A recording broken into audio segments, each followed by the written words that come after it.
American hospitals are in trouble, how to help teenagers with their mental health, the e-bike rebates that keep selling out, and how food can be medicine after all. But first, I'm Quinn Emmett, and this is Important, Not Important Science for People Who Give a Shit. Disinformation has always been wielded as a weapon.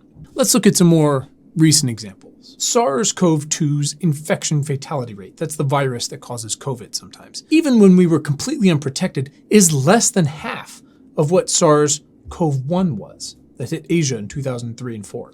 SARS-CoV-2, again, associated disease COVID-19, killed far fewer hosts than SARS would have, which is on the one hand, great. On the other hand, fewer dead hosts means more alive hosts who can transmit the virus much more widely, letting the virus mutate more often and more quickly, killing in some far more people. This is how disinformation at scale works. Disinformation, like its less intentional cousin misinformation, is as old as we are, like viruses and weapons.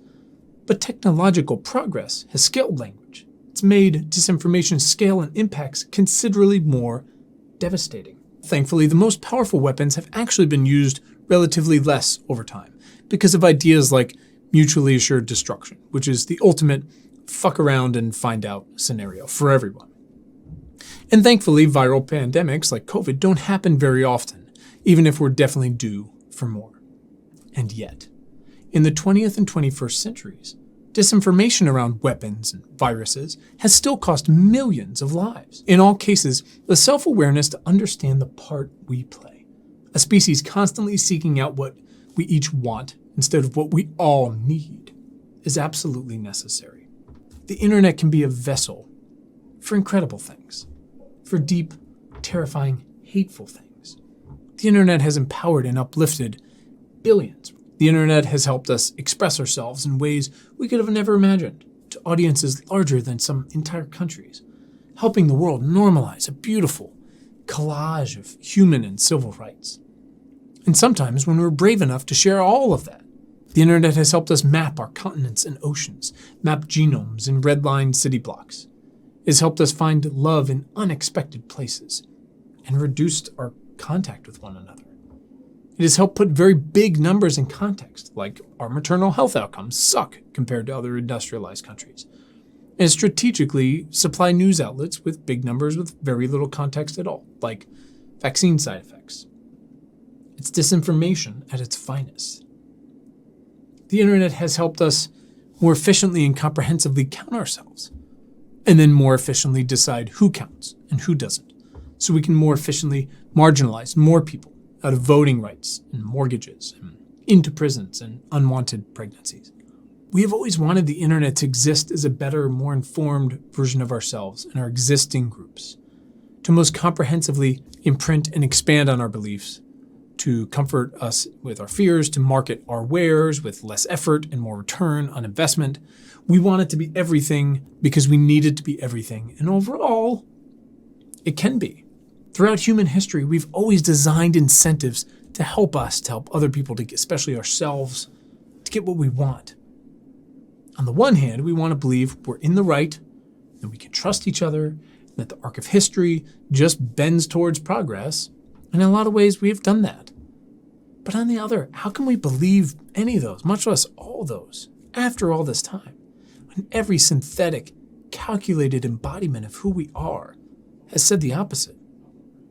These new AI models and tools aren't sentient, but they don't need to be sentient to be dangerous because they're the sum of us.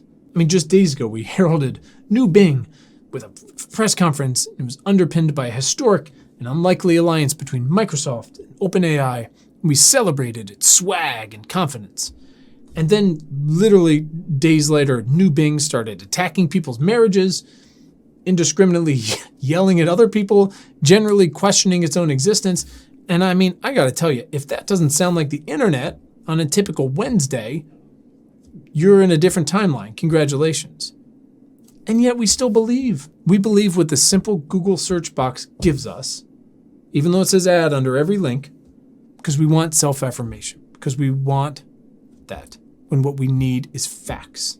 But that ship seemingly sailed a long time ago. Because the problem is we don't understand the difference. And that box isn't designed to give us some universally agreed upon fact anymore.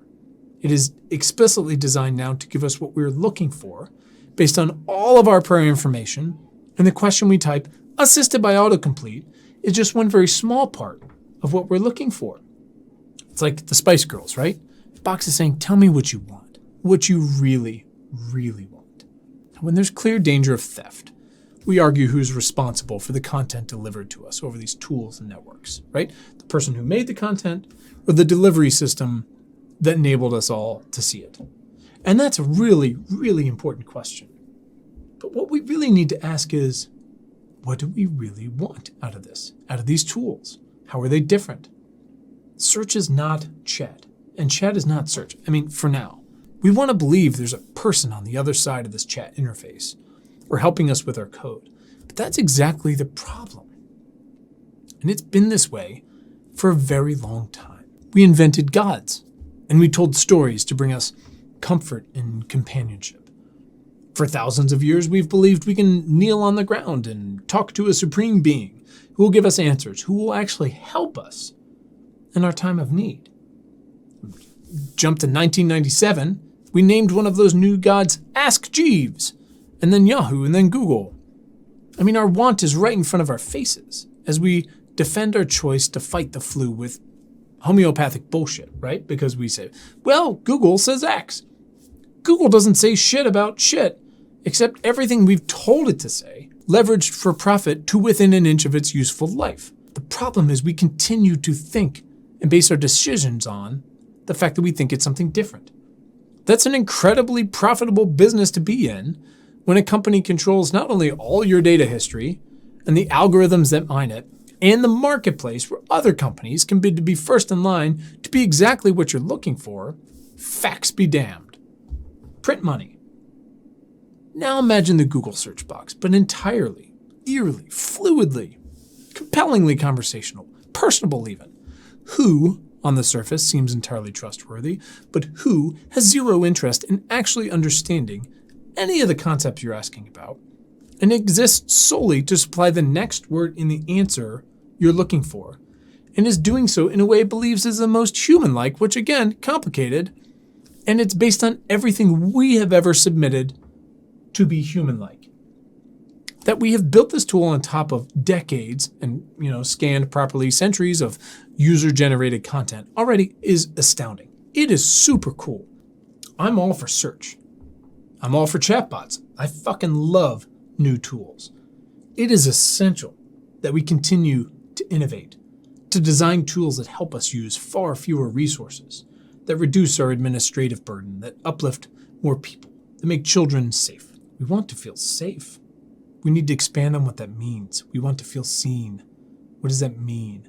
If we can build AI chatbots that are personable, that can transparently and candidly acknowledge what they don't know or what they're not sure about, that cite sources and help us do our jobs and understand data on the fly, we might get there. We need real answers we can agree on. We need to understand what is broken and what we can build on. If we can build a new search that is untethered to providing you with the most profitable answer, we might level the playing field against disinformation. And we can have both if we understand the difference. But if we aren't willing to ask hard questions about our wants and needs, to understand what we can change and what we can't, we will only ever have the same ideas we've ever had, by way of the same conversations we've ever had with the same kinds of people we've ever had, seeking the same answers we've always sought. How can I use this to benefit me? And now in this week's news, in climate change news, an amazing new solar farm is also a prairie restoration project and a carbon sink. You're welcome. Also, let's hear for hedgerows. Great. Harvard voted to build climate change right into its medical school curriculum, which is great. In COVID news, new studies suggest that China's recent COVID death toll could top 1 million more people despite disinformation. And we're honing in on the idea that maybe long COVID is a neurological disease. The question is, why and how long does it last? In food and water news, Sorghum is one of our oldest and most reliable grains and could be a stalwart in the age of climate change. Where can we grow it? And can food be medicine after all? New policy from the Biden administration is trying to help unlock the studies we need to sort it out before we actually start to do that. In health and bio news, it's probably helpful to understand that half of all American hospitals are projected to be in the red this year. That is not ideal. American teenage girls are suffering in a very real way. There are a million things we can do, but helping them find purpose may be a start. E-bike incentives in Denver are so popular, they keep selling out. Your city should do those too. And yeah, we need to get toxic gas out of our homes, but also, why is asthma the way it is? And new studies may point to why. Lastly, in computer news, Tesla is recalling 300,000 plus cars because self-driving was bullshit all along, and supermarkets, like everyone else, are selling your data. Please be careful signing up for that rewards plan. That's it for this week. Hit subscribe to get next week's issue. To go deeper, visit importantnotimportant.com/newsletter.